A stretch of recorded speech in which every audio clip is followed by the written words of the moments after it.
15 বছরের জন্মদিনে 15টা গাছ লাগাবে, এই ভূত চেপেছে আমার বোনের মাথায়। এখন আমি চিন্তায় পড়েছি ওর মাথার এই ভূত আমি কি করে নামাবো। তখনই চোখে পড়ে ছাদ বাগানে একা একাই জন্ম নেওয়া এই কদম গাছটার দিকে। গাছটা তো ওর হাতে দিলাম, কিন্তু ও বুঝতে পারছিল না এই গাছ দিয়ে ও কি করবে, কারণ ও তো ফুল গাছ চেয়েছিল। তখন ওকে বোঝালাম, দেখ বুনু, 15টা ফুল গাছ লাগালে খুব বেশি হলে 1 থেকে 1.5 বছর বাঁচবে, কিন্তু তুই যদি ওই 15টা গাছের পরিবর্তে একটা কদম গাছ লাগাস, সেটা 15 বছরের বেশি বাঁচবে, গাছটা অক্সিজেন দেবে। অনেক বোঝানোর পর বোন 15টা গাছের পরিবর্তে এই একটা কদম গাছ লাগাবে বলেই রাজি হলো।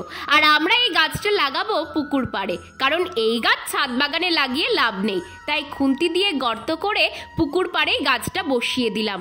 আই উইশ আমার বোন যতদিন বেঁচে থাকবে গাছটাও যেন ততদিন বেঁচে থাকে।